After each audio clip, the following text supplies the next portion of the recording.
All right, everyone. Welcome to another installment of the UCHAPS Facebook Live series, How National Campaigns Can Engage Communities. Today, we're going to talk to Mr. Earl Fowlkes. He is the CEO and president of the Center for Black Equity. We're going to talk about how national campaigns can better engage the Black LGBTQ community. Earl, if you'd mind, just tell us a little bit about yourself and about the Center for Black Equity. Well, first of all, I've been doing HIV/AIDS works for about 30 years. I used to work at the Highest and AIDS Foundation in New Jersey. I was the executive director of Damien Ministries here in Washington, D.C., and also I was the executive director of DC Care Consortium, which was a housing organization. After that, I was working at the Center for Black Equity, and what we do is we organize the 45 domestic and 10 international Black LGBTQ prides around the world. Awesome.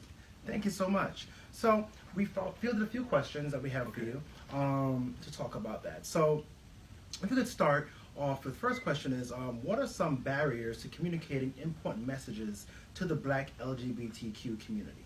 Well, first of all, the biggest barrier is that we don't have one particular instrument to do so that reaches a large audience. We don't have a newspaper, we don't have a national newspaper, we don't have a television program. Things get done by word of mouth or tapping into people's individual networks. But we don't have one 100,000 people network that we can easily access, so things are done piecemeal.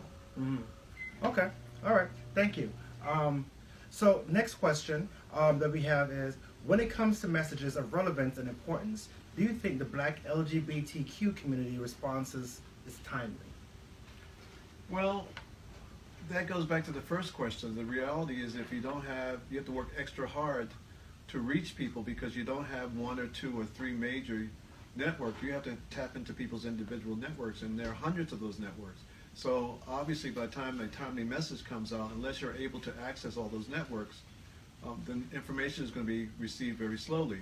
Now in the broader LGBT community, there are networks, there are newspapers, there's the Advocate, and there are other other publications that, and the Washington Blade and the LA Times and Blade and all that. Those instruments reach out to a broader group of people, but they don't often include African Americans. So you have to tap into those networks, and it comes down to your ability to tap into those networks. And if you establish them, then it's easy to do it the next time around. All right, thank you. So what role do you think technology can play in improving engagement of the Black LGBTQ community? Well, technology is crucial because most African Americans, Black LGBTQ people are on social media, and that's how they get their information, and that's how they communicate through social media. So technology is important. The more you can use technology to tap into those networks and to get to those individuals, the more successful you're going to be. But I don't know what the statistics are, but I know from our work with the CBE and doing AIDS work that the technology is there, but you have to be willing to risk doing things differently to make a difference. Agree, doing things differently make a difference. All right, next question that we have, well, what are some components of messaging that can speak to the Black LGBTQ community and get them engaged and motivated? Well, the first thing is stop treating the LGBT community as though they're vectors of disease. They're number one in HIV, they're number one in this and number one in that, and STDs and STIs. So it has to be more of a positive message as opposed to a negative message. For example, for HIV/AIDS, people are really fatigued because they're being told that that gay Black men are the highest have the highest numbers. Bisexual men have the highest numbers. Transgender women, Black transgender women have high numbers. And after hearing that year and year and year and year, people it wears off. Unless you have a positive message wrapped in there, people are going to turn it off. Thank you. How do you feel about using virtual meeting platforms such as Zoom and Facebook Live, like we're using today, and others, as alternative spaces to hold forums and discussions for the Black LGBTQ community? Well, based on my experience of using Zoom for the CBE's regional meetings and communicating with our members, I was hesitant to use Zoom originally, and then we tried it once, and everyone loved it because they can see each other and interact with each other. Even as the speaker is speaking, they can interact with each other. and you get to see everybody there, and they're different. Some people are in loungewear, some people are in at home, some people are drinking coffee, some people are drinking a drink, but it's intimate without having to be intrusive. And Zoom is definitely the way to go, and people like seeing each other, interacting with each other, and it's cost effective because you can't fly a group of people together every time you need to have a conversation. And the phone is very distracting, there's noise and the muting and all that kind of stuff. Zoom is those kind of platforms are really excellent, and we've learned to adapt to them and adopt them. Adapt and adopt. Awesome. Yes, thank you. You've already answered that question. So, in using some of these platforms, these virtual platforms, to engage in the Black LGBT community, how do you think that might be beneficial, or do you think populations like the seniors would benefit from something like a virtual alternative space? Well, when you say seniors, you have to remember that many seniors are not up to speed on the new technology. So oftentimes when you're introducing new technology, that scares some people off. And it's not just seniors, not everyone is, there's a perception, and even I fed into it a few moments ago, that we're all hooked up to social media and we have all the latest equipment. A lot of us don't, especially in rural areas. And in seniors, there are populations and sometimes immigrant populations. They're not as quick to catch on, so if as simple as you can make it for seniors, probably the better it is. But I think once people get hooked on it and understand how it works, and I think that will bring seniors closer to using it. But I would say that virtual stuff is more for younger people who have the equipment and have the understanding how to flip back and forth and make adjustments as needed. So, what do you think about what can we do to reach out to messaging? Like, if it's think about like national campaigns, definitely using technology. But then, what about those individuals, like you said, some of the seniors, some of the individuals that's in some of the rural areas that don't have access to some of the technology we may have here? What can how can that national message be shared amongst both communities? First of all, whoever's delivering the national message has to be willing to invest the money to do the total reach. Usually those kind of national messages is kind of a broad net thrown out and the quickest and most efficient way you can do it, but it doesn't really penetrate deep into the community. I think that if you are going to pass messages and take messages to the community, you have to be willing to invest in those networks and tapping into those networks and those gatekeepers in the community who actually can, if you call one person and get them on board, they can bring in 5,000 people. And every community has them, and they're not very difficult. You may have to spend a little bit more money and spend a lot more time, but once you get that network together, you have that network. You don't have to repeat that process over. Once you do it one time, you can perfect it and clean it up a little bit, but you have this network of people.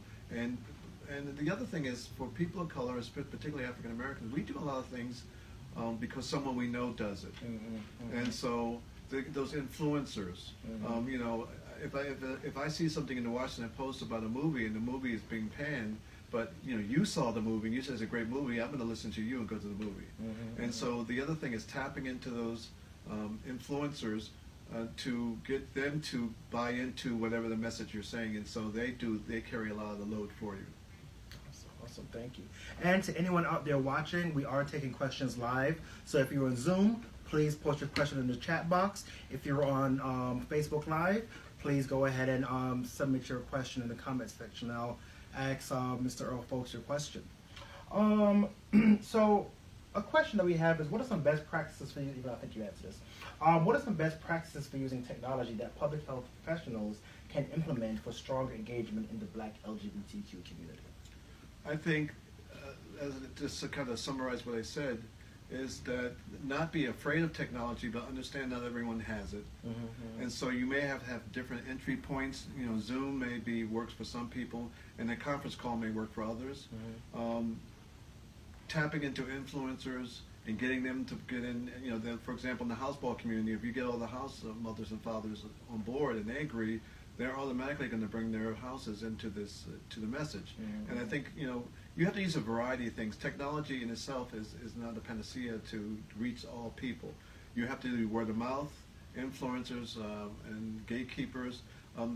speaking to those people with those blogs and social media outlets who have tens of thousands of followers, and that will get you in a good space that you can launch a national message. But you can't just launch it and let it go. You have to keep reinforcing it. But using positive imagery, positive words, positive terms. Stop telling people that they're at risk, because people don't like to think they're at risk and they're vectors of disease. People like to think that they live healthy lives, even they may not. But you can't tell them directly. You have to get to build a relationship first before you can do that. Thank you. Thank you. So I'm going to ask a question that's been posted. Please excuse me if I'm a little close to the camera. Are there any campaigns out now that you think are working or getting appropriate messages out to folks? That's a very good question. I can't think of one off the top of my head that is recent. Are there any from the past that you might remember? Act Against AIDS that one was pretty effective for a while. They had some positive imagery, and I thought, matter of fact, the imagery was excellent. The imagery was really very, very positive. I think Act Against AIDS was a really good campaign, and I think it was making some headrows. And it changes people's image of who was at risk for AIDS and who was living with AIDS, and made it more human. They were real people, and I really liked the imagery that was used for that. What do you think about the Greater Than AIDS campaign? Greater Than AIDS is another one. They also do use positive imagery. I was on the advisory board to both of those campaigns, and we really wrestled with provocative images. You don't want to offend people, and you don't want to chase people away, but the imagery is so important to reach those at-risk populations who are doing very experimental things with their lives and their sexual expression. And those imageries tapped into that, the spirit of that. Awesome. Thank you. Thank you. Another question I have for you. Do you have any thoughts or tips on how to best promote PrEP to young people? I was watching a commercial on television on cable. I guess it was one of the cable channels about PrEP that the D.C. Department of Health put on. And the first time I saw it, I turned it down because I didn't want to hear about PrEP. Then I listened to it, and I thought they were very effective because, first of all, they're a mainstream television, and I think the cost, is prohibitive on cable. That's why you don't see as much things on television. But people are watching television a lot, and it was not an intrusive ad. It was kind of led into it, and it kind of tricked you into listening to the whole thing. And I thought it was very, very innovative. And I think that using innovative techniques and using people who look like the people who you're talking to, having really glamorous actors, and that is a turn off. We don't look like that. Most of us don't look like that. So these people seem real. And even though it's at the bottom, it said these are actors' portrayals, they look like people I know. I was like, oh, that looks like so-and-so. What are you doing? And I listened. And every time it comes on, I look to see if anything is different. And I listen to it. And every time I listen to it, the more I see them, the more I feel that they are reaching. And it's not meant for me per se, but I thought it was very positive imagery. The message was good. And it kind of dispels some of the myths about PrEP. And I think that we have to continue. Mostly is getting the information out about PrEP and dispelling what PrEP does and what it doesn't do. And I think that's very important, so people have the knowledge and information, and eventually they'll do the right thing. Awesome. Thank you. Thank you. Thank you so much. Any other questions out there for anyone? All right. While we're waiting for some questions to pop up, I do have another question. What do you think the Black LGBTQ community needs to hear? I think the Black LGBTQ plus community needs to hear messages of affirmation.